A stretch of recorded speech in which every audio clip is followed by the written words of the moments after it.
Welcome, welcome, welcome, everyone. I'm so happy to go ahead and dive into today's conversation. I have a funny story to tell before we get started. My name is Delrisha White. I'm the founder of the Racial Equity and Education Consulting firm. You'll notice I'm aptly sitting behind Starbucks. They are not sponsoring this event. My Wi-Fi actually went right out just before, about 5 minutes before we're supposed to begin. So I'm really excited to be here, and I thank you all for your patience and for being here. We have a really exciting program before us. We have about 1 hour, and it's going to be a jam-packed hour getting folks in the room.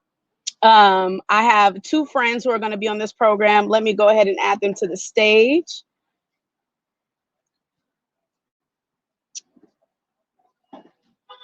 Okay, so we have Courtney coming on, and then Usha will join us momentarily. Hey, Courtney. Hey. Welcome. How are you? I'm glad you found some Wi-Fi. Girl, I found the Wi-Fi. So before we get started, I want you to go ahead and drop in the chat. We see Jenny calling from Somerville. Where are you all calling in from? How did you find out about us? Go ahead and drop in the chat what city you're in. And we'll go ahead and get started in just a couple of minutes while we wait for our other guests to hop on. While you all do that, I'll give you a brief introduction of the overall program. And again, excuse any extra sounds that you might hear. I'm out in public. So the first thing, we got Alexandria, Virginia in the house. Awesome.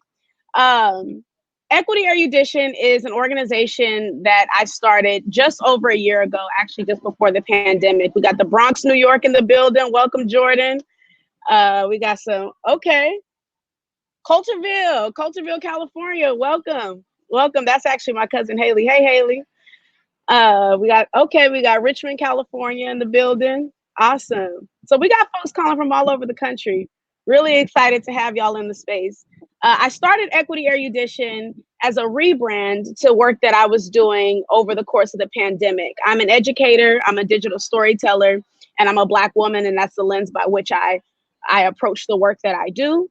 And after George Floyd, Breonna Taylor, and Ahmaud Arbery, and we got Usha in the building. I'm gonna go ahead and add her to the stage in a second.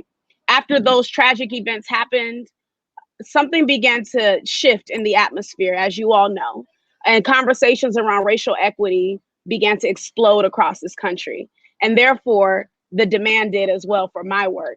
And so I found myself over the course of the past year just really leaning into racial equity work. And I was coaching C-suite leaders. I was talking to educational leaders. I was talking to folks in the nonprofit sector, in the public policy sector. And they all had so many questions about things that I inherently knew, and things that I just naturally have been tapped into since I've been doing this work, really since high school. And so I found myself naturally leaning into racial equity work. And I realized just how much I loved it. So this week we launched under a rebrand, Equity Erudition. And the name the word erudition actually means to become learned or to become knowledgeable through intense study. And so I like to call the people who are coming to this work equity erudites, because these are folks who are actually deciding to engage in study around racial equity. And so I welcome you all to this space. I have in front of us the great Courtenay O'Connor. She is a really dear friend of mine, and I'm gonna go ahead and take a moment to add Usha to the stage.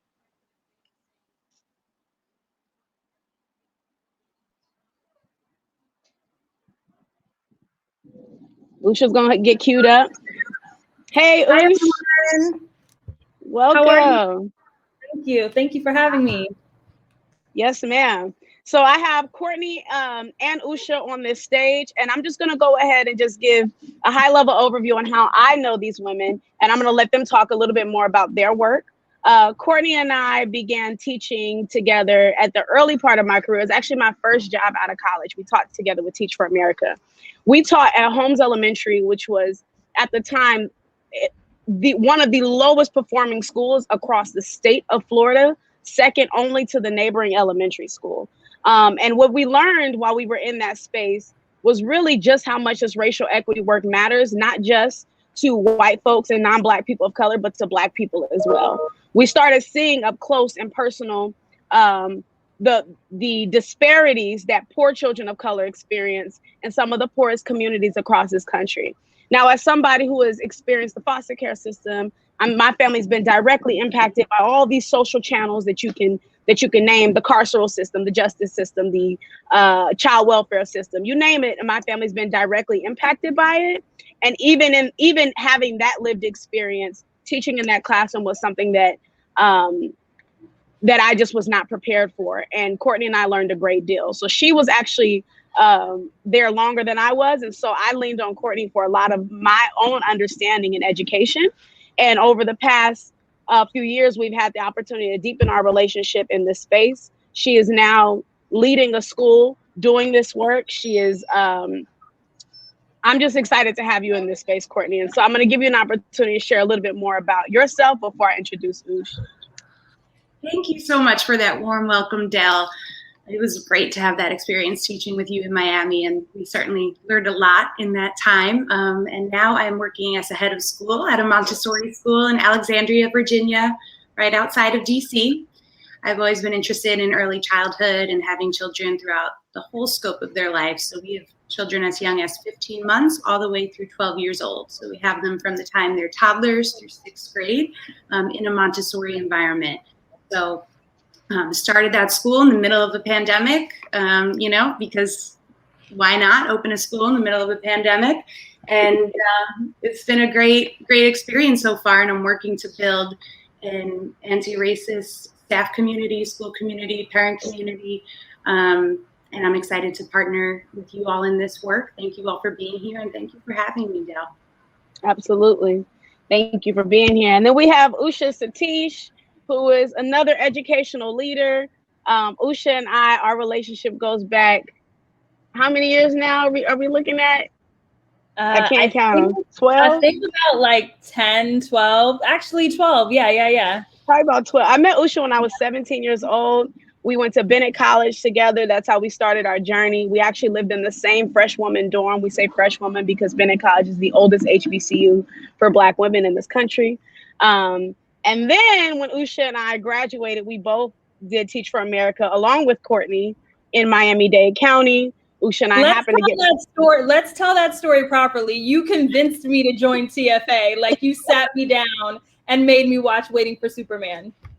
That's actually what happened. I recruited her. I had a summer internship at TFA, and I was convinced that that education was the path. And so I went ahead and lured my friend with me, and she's been on the path ever since. So I guess you can make me responsible for your career. And I'm here for it. Usha and I also had the opportunity to attend Harvard Graduate School of Education together. And now we're sisters in this work, in this racial equity work. And one of the things that Usha, she's accomplished a lot over the course of her career as an educator, but one thing that she doesn't really speak about is the fact that she's a historian. Both of these women are historians. They love history. They read it. They consume it. She's taught it for several years in public schools, and she is going to be leading the work that we're going to be diving into today. So Usha, if you can just go ahead and share a little bit about your work, and then we can hop right on into the presentation. Yeah, thank you so much, Delrisha, and so excited to be on this platform with you too, Courtenay. Just giving a lot of Miami vibes and a lot of love. So I really am just excited to be on this call. One of the things that I have been deeply working on just as my time in education, 8 years now it's been, is figuring out how to tell the truth and to tell the truth to kids first. And that truth telling has come up for me in curriculum design, in the way that I train teachers, in the way that I interact with other folks in education. And so a part of my main goal in the next 5 to 10 years is actually to tell truth through history curriculum and create a textbook series that does so, that's unbiased, that pushes correct narratives, that doesn't omit certain stories. And so I'm really excited to do the work of truth telling. I'm excited to do the work of truth telling when it comes to anti-racist kids and how we can develop an anti-racist child. So I'm excited to be here and to do the truth telling and to just be in this space with you all. So yeah, thank you. Yes. So the way that if you want to go ahead and just cue up the presentation, And I'll walk us through what the remainder of our time is going to look like. We've done introductions. Usha is going to give us a high-level overview of slavery. Let's talk about this topic really quickly before we pivot into this presentation. It was really important to me to kick off this week talking about, we're doing a series on anti-racist parenting, because this was the question that kept coming up for me in the work that I was doing in organizations is, how do I teach my kids this in such a way that they're not going to learn this in their 40s and 50s like I have become aware of it. That's what I would hear from senior leaders across several industries, right? And so as I began to ponder, I started Googling like anti-racist parenting, what was coming up for folks? What does the learning look like? Where can people find information? And what I started seeing was there was a lot of articles and lists. There wasn't a lot of application. There wasn't a lot of deep content building. There wasn't a lot of conscious awareness and deconstructing, unlearning what people have been conditioned to learn over a period of time. And so in relaunching Equity Erudition this week, I wanted us to focus on anti-racist parenting with a focus specifically on slavery on this first conversation, specifically because as a Black person, as a Black woman in my own Black skin, we talk about slavery all the time. We understand it, we grapple with it all the time. However, when I'm engaging with white folks, when I'm engaging with non-Black people of color, even when I'm engaging with Black people who are not Black American, there seems sometimes to be this misunderstanding around slavery. It happened already. Why are we still on that? Why are we acting like it's such a big deal now? We've made so many gains since then.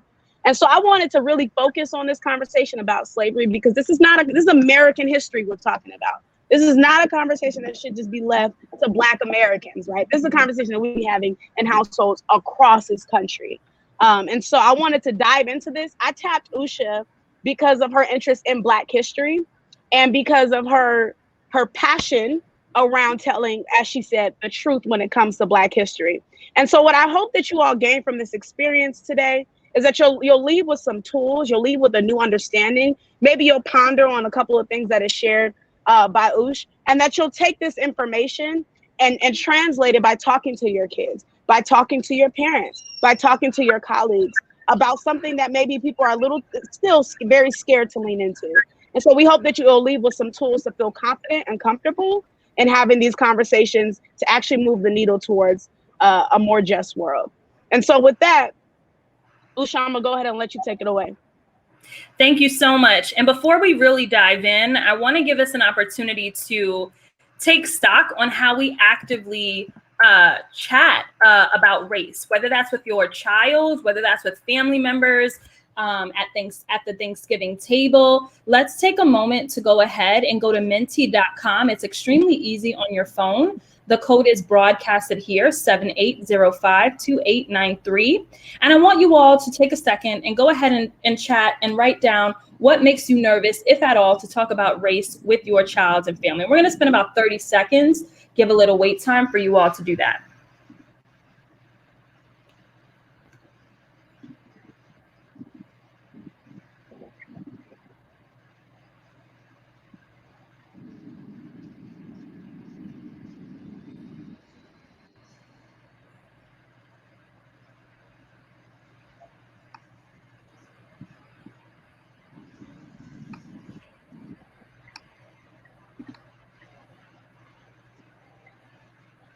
So a couple folks wrote they're afraid that they're going to be overwhelmed and they're not ready to engage in the conversation. What's coming up for other folks? Afraid of my child saying the wrong thing at school. That's so real. That's so very real. Other folks, waiting for other folks.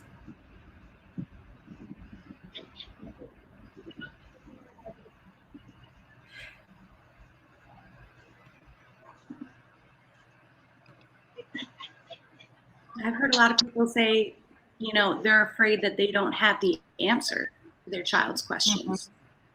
Mm-hmm. Absolutely.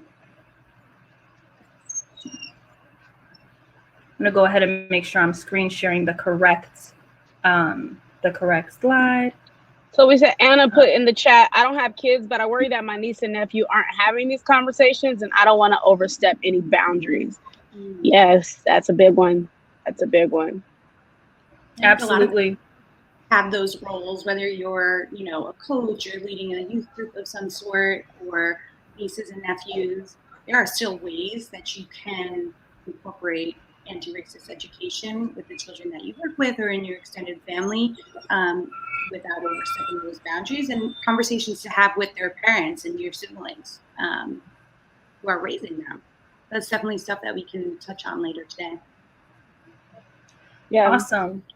Well, I'm excited to dive in. I'm going to go ahead and toss it over to the ops team to go ahead and share those slides as I present to you today. 1 second.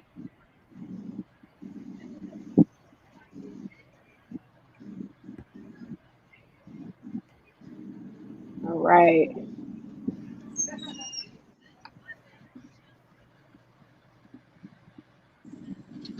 Are you all able to see that? Not yet? Not yet. You see it now. We sure, yep, I can see the slides. If you're able to just go to slide 4 and present from there, that'd be great. All right, folks, so thank you. We're gonna go over just a very, very brief history of slavery in America.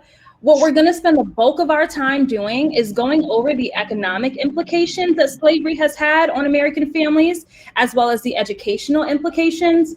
And then we're gonna provide an opportunity on the next slide to share some resources with parents, or if you don't have kids yourself, but you have nieces and nephews and you're around young people, this is definitely where you want to get those resources.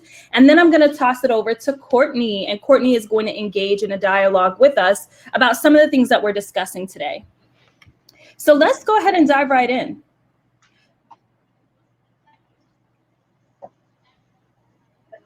So slavery in the United States was definitely a legal institution of human chattel slavery, comprising of enslavement primarily of African and African Americans that existed in the United States from its founding, prior to and from its founding until the passage of the 13th Amendment, which we will get to. We will get to 1865 and we will get to Juneteenth momentarily.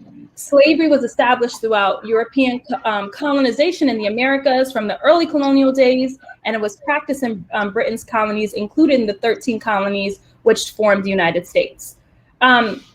One thing to note as we go through every single bucket that I'm going to explain to you all, I'm going to tie the red thread between how folks that were enslaved, because let's be very clear, the folks that came from Africa, from these different parts of Africa, were kings, were queens, were doctors, right? Were a part of, had their own social, right, construction, their own political construction, own ideologies, their own religion, and coming over and thinking about the psychological effects that they have had to endure, being stripped of that sense of family, being stripped of their duties as a wife or a husband, stripped from their families. And so this idea of slavery in the United States is not just a data point that talks about the 13th Amendment in 1865. This idea of slavery, we have had several very, very real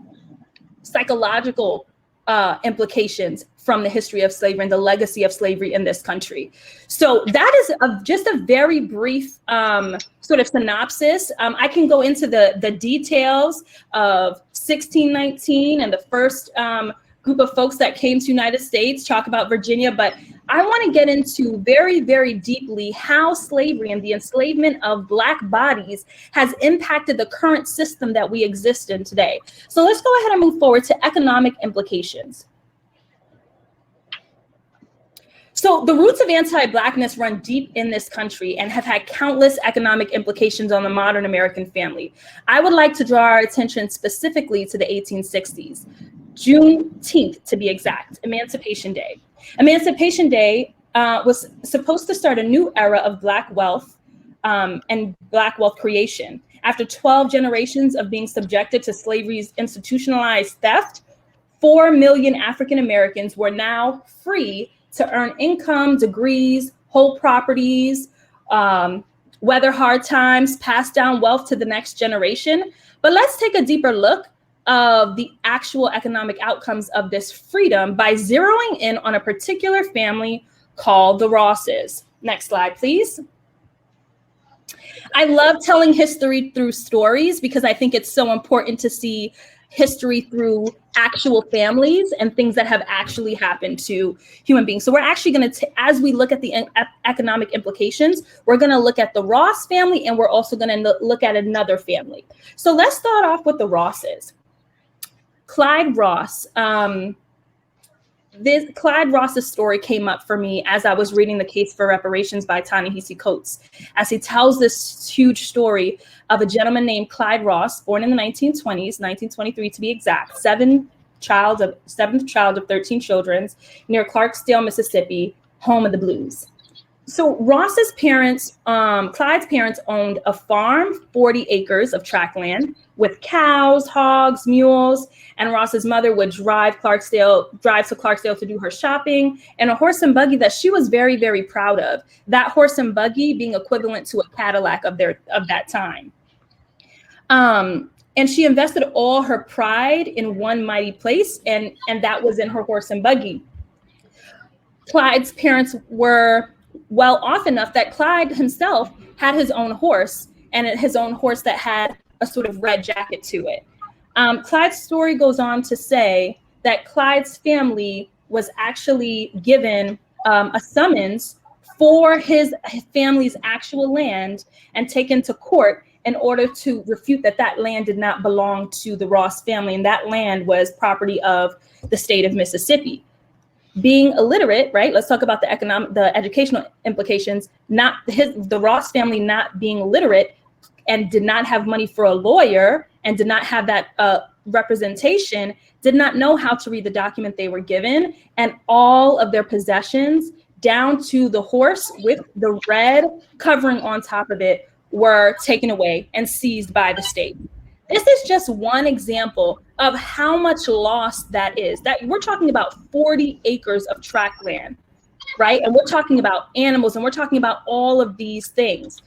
The Ross family really, really struggled to recover. And so Clyde ended up moving to Chicago. As you can see, that is a picture of Clyde right there. Ended up moving to Chicago, ended up getting married, sort of moved to the Midwest, and was able to sort of lead a different life. But even in Chicago, after surpassing all of these things when Clyde was very young, even getting to Chicago, Clyde faced so many barriers when it came to getting a mortgage. So now he has surpassed all of these things, and now there's still legal implications for home ownership, legal implications to not be able to purchase a home even after all of those things. So that's just one example of how slavery, right, can be traced into the Ross family and how the Ross family lost so much wealth during that time. We're going to now move on to appraisal inequity. So appraisal inequity, you all might know this, but Black homeowners have faced discrimination when it comes to appraisals. And if you're just not familiar, right, because I want to make this information accessible, if you don't know what an appraisal is if you are selling your home and you need the bank to come and give you an accurate estimate of what your home is worth, there will be a person that comes in, a contractor, someone who does appraisals, and that person is typically an older white male that will come in and appraise your home for a specific cost, and to let you know that your home is worth $400,000 or $350,000. So appraisal inequity in this country goes back deep. Companies have valued homes so low for Black homeowners. So we're gonna go to the Horton story, and this happened fairly recently. So Abina and Alex Horton wanted to take advantages of low-income refinancing rates brought on by the coronavirus case. This is very recent. So in June of 2020, they took the first steps in that process by welcoming a home appraiser into their 4-bedroom, 4-bathroom ranch down in Jacksonville, Florida. The Hortons lived just minutes away from the Ortega River in a predominantly white neighborhood of the 1950 homes that tend to sell, listen to these numbers, that tend to sell from about 350K to 550K. They had expected their home to appraise for around 450K, but the appraiser felt differently. I would love to drop in the chat what you guys think that home was appraised for. With the Hortons, Mrs. Horton is a Black woman, Mr. Horton is a white male. They're in an interracial relationship, an interracial marriage. Can you drop in the chat what you think that home was appraised for?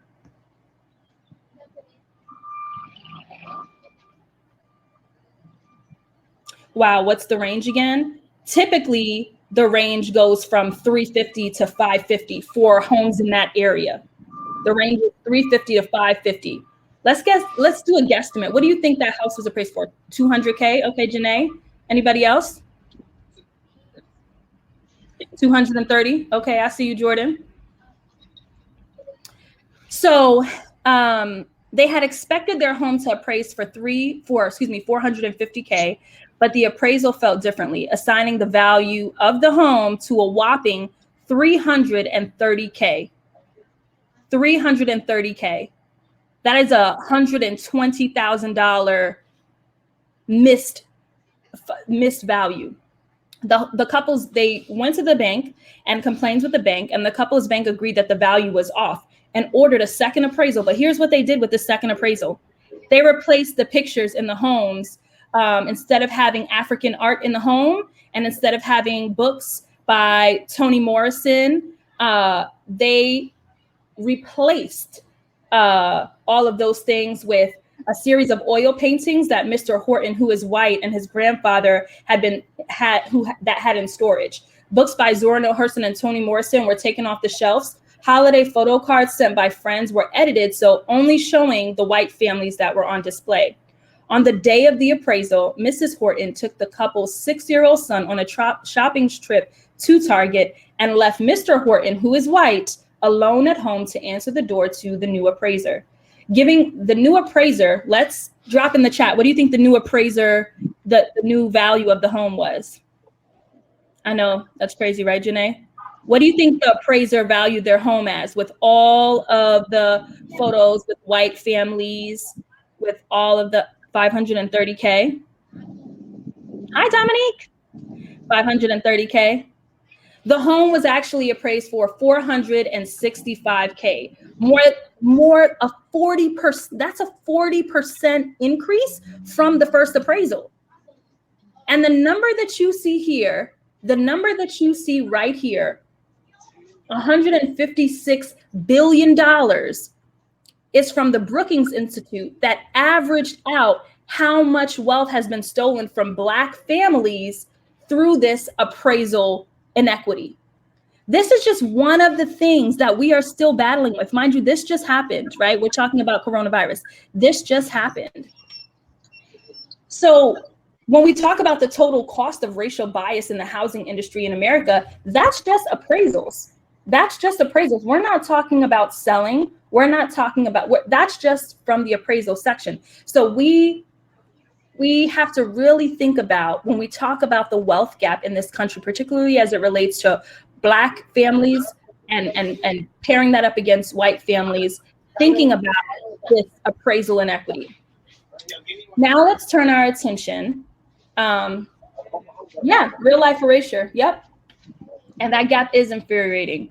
So now let's take a look at education inequity. And I know this gets myself fired up. This gets Courtney fired up. This gets Del Risha fired up. We all get fired up when we talk about education implications in terms of education inequity in this country. So we are going to take it back to the 1740s, and we're going to talk about anti-literacy laws.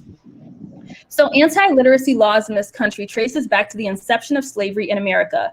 Enslaved Africans were punished severely when found learning to read or write. These punishments have led to whippings or fines. Between 1740 and 1837, Alabama, Georgia, Louisiana, Mississippi, North and South Carolina, as well as Virginia, all passed anti-literacy laws. South Carolina prohibited teaching slaves to read and write, punishable by a fine of 100 pounds and 6 months in prison. I just want to leave that right there. before we head to Miami-Dade, because that is going to be a hot topic. Let's soak that in, right? We just looked at some of these economic implications, and now we're talking about anti-literacy laws. So let's head over to see how these anti-literacy laws kind of happen in Miami-Dade on the low. Let's take a look at Miami-Dade. I want you all to zoom in as close as you can. If you are not an educator, a pacing guide is something that is given to teachers to help them pace out the lessons and give them objectives for their lessons. And so if you take a look at the pacing guide here, the very first circle says, sorry, I can't zoom in. Why was slavery not necessary in the North when compared to the South? So what we're talking about here, it's okay. What we're talking about here is curriculum bias. Is the moderator able to zoom? I just tried. No. Mm-hmm. But what we're talking about here is curriculum bias. We're talking about this idea that slavery was this thing that happened way, way long ago. And the assumption is that our students are learning everything that they need to learn about what happened and what is currently happened. But let's take a look at the phrasing of some of these essential questions that Miami-Dade thought were okay to put in front of kids. This is so problematic. Why was slavery not necessary in the North and South when compared to the South? When I hear that slavery at a certain point was what? Necessary. That's what I'm hearing. You're telling me that you're telling a child, and you're asking me as an educator to put that objective on the board. That's what you're telling me, to put this objective on the board. Let's look at the second circle. Was racial superiority really the underlying cause of American imperialistic expansion? Some keywords that are popping out. What are some keywords that are popping out in that sentence? Really? Thank you, Chelsea. That's what's popping up for me. Was this really the cause? Indicating that there could be several other causes, right? Was this really marginalizing the huge issue of slavery? And then this last one tickles me every time. And y'all, I just want to point out that this is like 2 to 3 pages of one pacing guide. This is 2 to 3 pages of one. You don't want to see the world history pacing guide for Miami-Dade. You do not want to see that. This says, have students create a map showing American territorial acquisitions and commercial or military influence. So if you're a little confused, I'll break that down. Students are given a map, right? And they, instead of identifying countries by their cultural value and the value that those countries bring, Miami-Dade County is asking us to have students to identify, where did America dominate? What countries, where did America dominate? So we're looking at this entire US history curriculum from a lens of white supremacist white domination, of European domination. And this pacing guide, these questions are in the 2021 Miami-Dade pacing guide. Okay? When we're talking about education equity and we're talking about curriculum bias, this is what's in there. This is what kids are up against. This is what kids are up against. Go ahead, Courtney. Teachers are required to teach this. Yeah. So this is not optional. This is not a suggested curriculum. This is what is being taught to children in the United States public education system right now, to this day, today, tomorrow. And it's not optional. And so for any teacher out there, just a quick plug while we are on this pacing guide, don't be afraid to push back.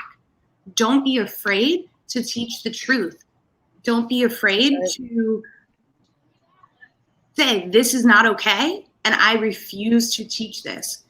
By law, you are required to teach children and give children an education that is safe and appropriate and based in reality. And this is not. So don't be afraid to teach critical race theory. Don't hesitate. Forget this pacing guide.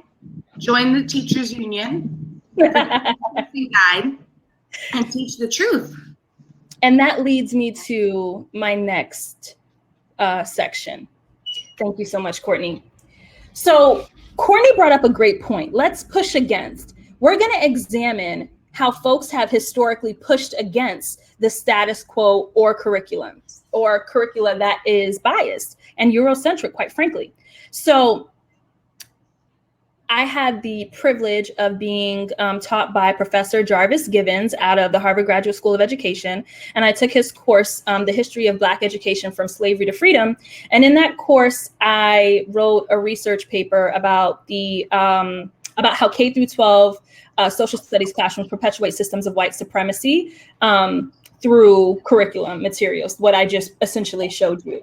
And so while I was taking that class, Professor Givens shared with us a little bit about the book that he's working on and has now actually come out.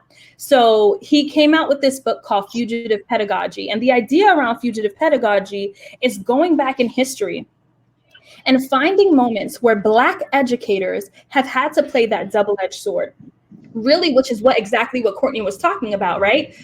Get a teachers union, do all those things. These Black teachers had the real deal, what they were teaching kids on their laps, right? And in the text, Professor Givens talks about Tessie McGee, who was one of those teachers. And so these Black teachers have, for years, held the truth in their laps. And anytime an administrator walked in, and Darisha and Courtney, you all can both attest to this. Anytime an administrator walks into your classroom as a teacher, when you're pushing against the status quo and you're not going with the pacing guide, what do? You hide it real quick. And the kids what? And what do the kids do? They put on a show. The kids usually know when an oppressor is in the room. When the state moved into the classroom, representatives from the state, because they were always in the lowest performing schools in Florida, the children knew. And we have a joke like blink twice.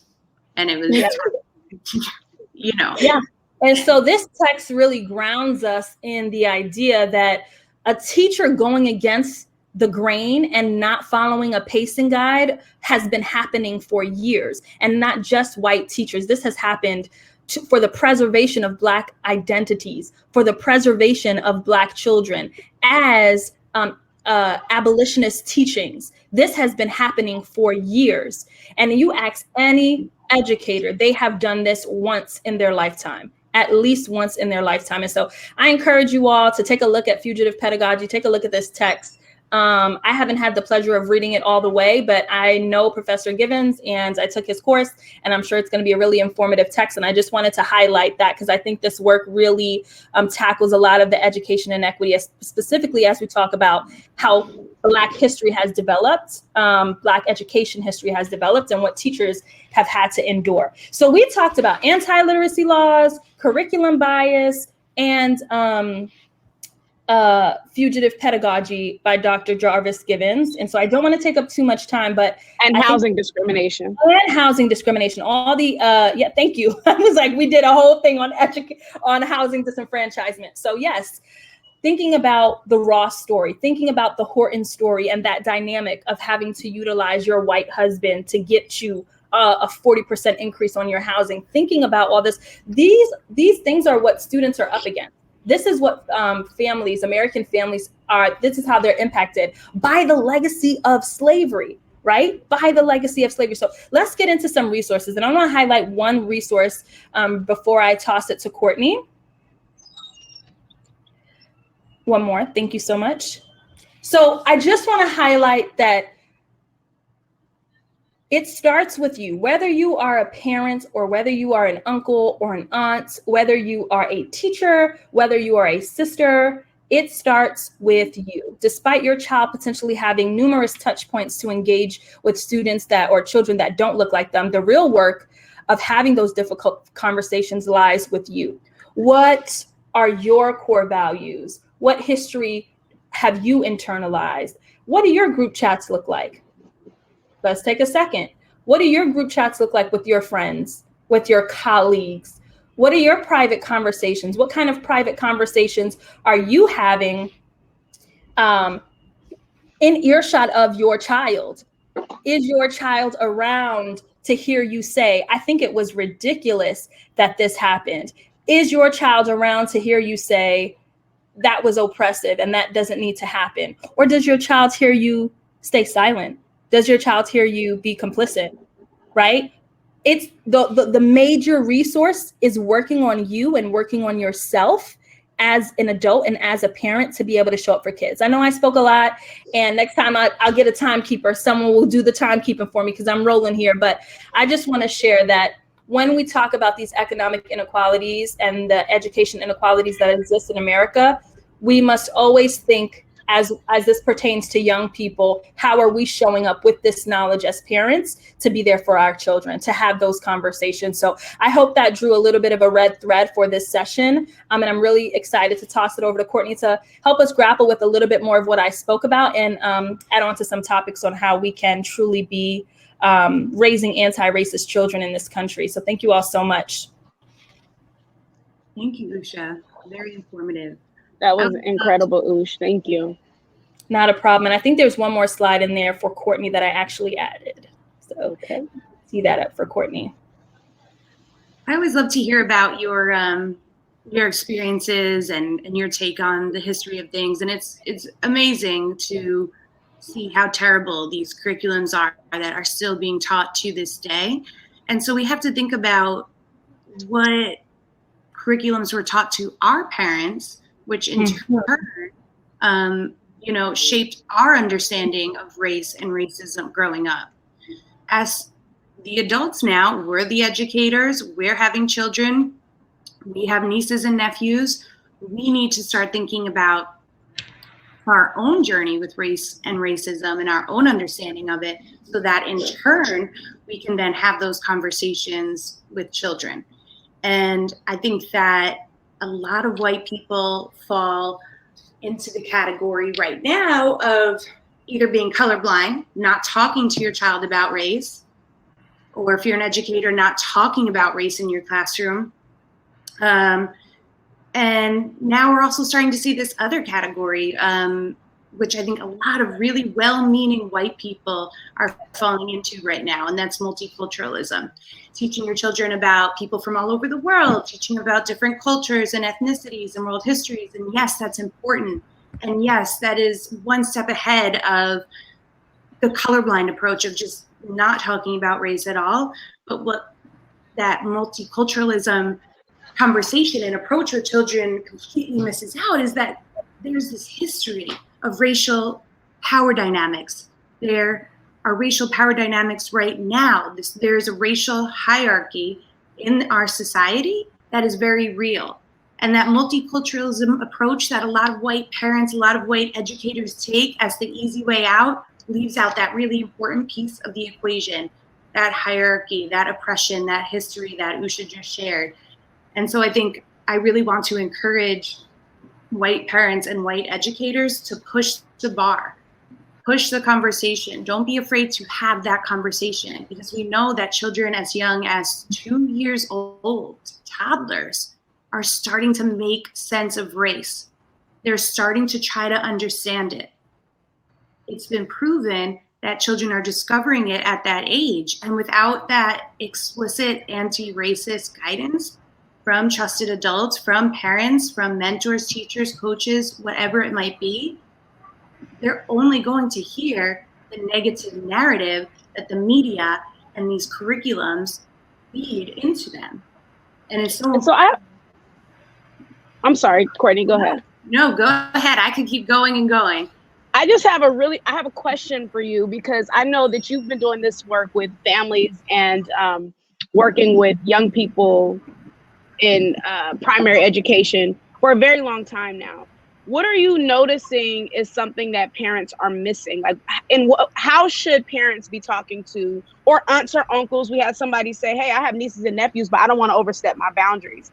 So what does that look like? How do you give a young person at 2, 3, 4, or 5 some level of racial education? What's an age appropriate way to engage in that conversation with young people? Yeah, absolutely. I think one of the most important things, and I see this and I hear this a lot, is do not let slavery be the first time that you talk about Black people and Black history in your home, in your classroom, in your school, in your community. make sure you're talking about that positive Black narrative. Do not let racism be centered around, the conversation around racism be centered around slavery. You also need to be talking to your children and to your classrooms and your schools about positive, influential figures in Black history. Think about the trauma and the negative associations that children could develop if the only thing that they are taught about Black people is slavery. And I think this is a huge mistake that so many schools continue to make, and that I know I experienced in public school growing up, was that the only thing that we were taught about Black people was slavery. That was it. No other conversation. We never learned about Africa. So go ahead and teach your children about Africa. Teach your children about different countries and different cultures. You cannot let slavery be the first time that you talk about Black people with your children. You've got to think about that. Let that settle in. When you have a 2-3 year old, you can talk about color and differences and prejudices. Children understand that. There are books that guide that. Don't fall into the trap of multiculturalism. And I'm teaching my children about people from all over the world, and we're celebrating holidays from all over the world and putting up decorations for holidays all over the world. When it comes time and they have a little bit more of an understanding and they get a little bit older, you can dig in and talk a little bit more about that history and about that darker side of history of oppression and slavery. But it's important to set that base foundation of teaching children about color, difference, prejudice. Children develop what's called pre-prejudice starting around age 2.5 or 3. So it's important, just by images that they see in commercials, billboards, what they hear on the radio. So it's important that you're guiding that conversation from a really young age. It's going to look really different from when your child's 2 or 3 years old to when they're a middle schooler. When they're 2 or 3 years old, you can point out, oh, you know, my skin color is this color, and I noticed that there's this one over here, and we did an activity for Black History Month, which Black History Month is every month, but we did recognize and celebrate at our school Black History Month. And the children did an art activity with different shades of brown. These are 2-year-olds, and they're just starting to explore that. Whereas we have our 6-year-olds, our older children, learning about music from the Black community and learning about the reasons why some people were oppressed and couldn't play their music in certain places and could play it in other communities and other places. So as they get older, you can start to share more and more, but don't let that first conversation that you have with your child be about slavery, please, because I think that's the biggest mistake that white parents and educators make today. And I think it's important to also recognize, and thank you for that bit, Courtney, because I get that question a lot from students, is how should I be having this conversation? Like, people have some understanding about how to have it with young adults or teenagers, but people are just like staying away from it with kids, thinking that kids can't handle it. And so I think that that's an important note. And then the other piece that I wanted to add is it's okay to not have the answer, right? Like, it's okay. I think oftentimes non-Black folks specifically, and that's people of color, excluding Black people and white people as well, when they don't have the answer, especially living in this era of cancel culture and living in this era of you lose it all if you say the wrong thing, I actually think it's more courageous to lean into, as long as your intention is right, to lean into having the dialogue anyway, even if you don't have all the answers. And kids don't expect you to know everything either. And so when you're hit with the question and I would experience this a lot as a 4th and 5th grade teacher, they would ask me questions and I'd be like, let me get back to you on that, right? Just coming back to a young person with the resolution, say, hey, this is what I looked up, or this is what I discovered, or this is what I think about what I learned. It actually shows students how to engage in the learning process, that like none of us are experts at every single thing, right? And it's okay to go and learn something and bring it back and still grapple with it and share that, include them in that learning process for you as well, especially when it comes to talking about racism. Definitely. I think that's a good point. When your child asks you the question, or a student in your class asks you a question that you're not sure how to answer, just stay calm, be confident, show compassion, thank them for asking, and, you know, let them know that we're going to tackle it at a different time when you've had time to go and think and figure out the best way. But always make sure you do go back to them and answer that question, because children remember, they'll want that answer. Yeah. So I want to go ahead because we have just a few minutes left on the clock, and I want to value everybody's time. If you just go ahead and take the opportunity to ask whatever questions you have right now about how this is showing up in your work. Maybe you want some feedback on how you should engage in a conversation with a loved one or family member. Maybe you do want to lean into the conversation with your niece or nephew's mom and dad to say, hey, look, I'm noticing that you're not having these conversations and this is what I'm thinking about. What are some of the questions that you have that this panel of experts can answer? So I'm going to go ahead and leave a couple of seconds for folks to ask their questions before we get ready to peel off. And again, I thank you all so much for your time and for your commitments to being here this evening, this afternoon if you're on the West Coast, and if you're on the East Coast or in the Midwest. I know it's already we're knocking up on that dinner hour, and so thank you so much. I'll wait for a couple more questions to come in. You know, one thing I've been thinking a lot about while we wait for the questions to come in, you know, you opened with this and how the world is talking about race. Our country is finally talking about race more than ever. For white people and white educators that want to raise anti-racist children, I really believe that this is the moral obligation of our generation. If you are a white person with children, it is your moral obligation to raise an anti-racist child and have an anti-racist home. Same for educators. It's on us now. Our parents grew up in a different generation, and the time is now. We have all this information at our fingertips. The world looks very different from when our parents were being educated and what shaped them into raising us. And now it's on us. We need to recognize our privilege and our power and this history, this terrible history in our country, raise this next generation up to be anti-racist. That is the only way forward. And so I encourage white people to really push yourselves and push the conversations in your home, push the conversations in your classrooms and in your departments and with your instructional coaches. Fight back on that curriculum. Don't be afraid. It's on us, and the time is certainly now. And just to add on to that note before we answer this question that's here, it's okay for you all to go into your schools, even if you're living in a monotonous community where maybe it's a predominantly white neighborhood or predominantly white classroom. You can take that extra step to go to the principal and say, hey, I noticed this is not in our curriculum, and this is what I would like to be included in my child's learning. And you can collaborate with other parents who are wanting the same for their children as well to implement those kinds of changes in your own school. Like, this work doesn't just exist when you're among people of color, when you're among Black people, right? This work has to exist when you're among other white people. And yeah, go ahead, Ush. Sorry. One thing I was just going to add is don't wait for the powers that be to do that work. It's going to be so long before we can get a pacing guide in Miami-Dade to be extraordinarily reflective of the times.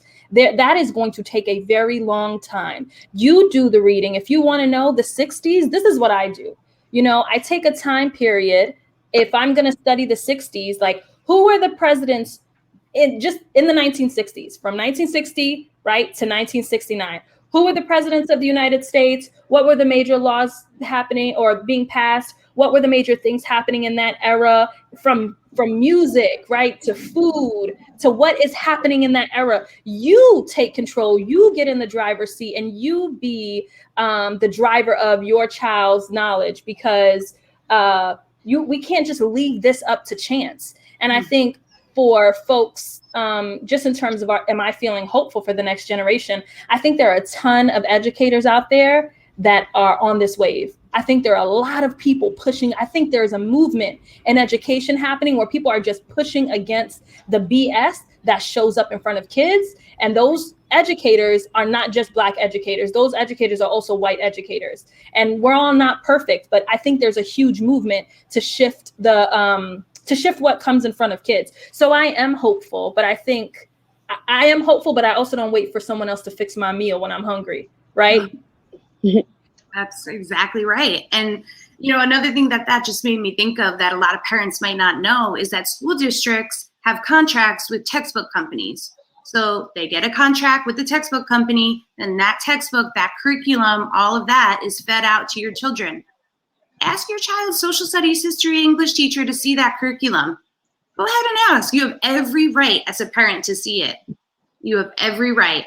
And I apologize in advance for some of the disturbing things that you will see in there. And then I encourage you to go ahead and take that curriculum and request a meeting with the principal, request a meeting with the superintendent, write a letter to your local newspaper exposing what they're teaching children in your school district's history class. Yeah, the time is now to take personal accountability, right? There's a question here. Thank you all so much for this great and so needed seminar. I think a lot of white people who want to raise anti-racist kids and who want to be anti-racist themselves feel embarrassed that they have few or no Black friends. Do you have thoughts on that? Yes. I think, in my opinion, and Usha started with this whole conversation by saying, hey, take stock of who your friends are. Take stock of where you hang out at. Take stock of what you're consuming. Take stock of what you're watching, right? When we raise little Black girls, we gonna make sure to have little Black dolls, but are the Black dolls in the store just for Black babies, right? Are the books with Black protagonists just for Black kids? And so I would say, yes, if you have few or no Black friends, that is embarrassing, but it's not too late. It's not too late. It's not too late to remove yourself from your bubble, open your eyes, see the world, right? And that might look like you engaging in reading more. It might look like you actually going to a Black community and involving yourself in some of the cultural experiences there.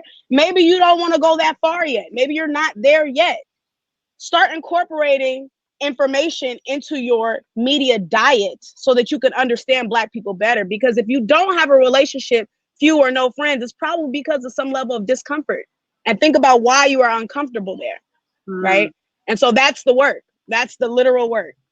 And one last thing I'll just add in there, Del, is just be thoughtful, right? If your social circle isn't showing up that way, then try your best to make your professional circle show up that way, right? So in even your activism circle, join the NAACP in your immediate area, right? Either join and apply for membership or just go to some of the events that are taking place. So not just engaging in extracurricular activities, not just for your child. You want your child to have all the books. You want your child to be in front of all the diverse spaces. Again, are you in front of all those diverse spaces? What orgs are you participating in? You want to send them to the camp where all the Black and brown kids, what camp, set your own camp up. You know what I'm saying? Figure that out in a way. And so that's just the last piece I'll add before I toss it to you to wrap up, Del. Yes. And really quickly, Chelsea says, what about predominantly white areas? How can folks engage in a non-tokenizing way? I think that is some homework for you to go and explore, right? I think that it's not enough just to be connected to somebody because they play sports. It's not enough to be connected to somebody because that's your child's one mixed looking best friend at the school. That's for you to decide what that looks like in such a way where you're not being a white savior or you're not being somebody who's just in proximity to this one Black person. That's where the work exists. So on that note, thank you all so much for hanging in there with us. We kept you just a couple minutes over, but we appreciate you so much for your engagement, for your commitment, for being here, for staying here. We do have an upcoming Anti-Racist Parenting Foundational course for folks who want more of this information. And you can go ahead and hit that call to action and add your name to the list, and we'll make sure you get that information. We can be found on equityerudition.com. I'm so excited for the work that we're going to continue to do. On Thursday, we'll be back with another presentation. We have Latrice Lyle from Equity Consulting who is here. And then I also have one of my really good friends who is a son of the Civil Rights Movement. His grandfather was actually right along Thurgood Marshall in Brown versus Board. And so he'll be here talking about how segregation impacts. Stefan Lallinger is his name, Dr. Stefan Lallinger. And he'll be here talking about how segregation impacts education and housing. And so Usha gave you a little teaser. Stefan will go and dive into it a little bit more deeply, along with Latrice, educator, and we hope to see y'all there. So go to our Eventbrite page, register for that so you get the information. And I'm so happy that we got to spend our evening with you all tonight. So y'all go eat, go to sleep, and we'll see you soon. Thank you all so much. Thanks for coming. Thank you, Courtney. Thank you, Usha. Thank you, ladies. This was fun. Let's do it again. Yes, for sure. Thank you both so much for your incredible expertise. And I look forward to chatting soon. Bye, Haley. Bye, Jordan. Bye, Latrice. Bye, Chelsea.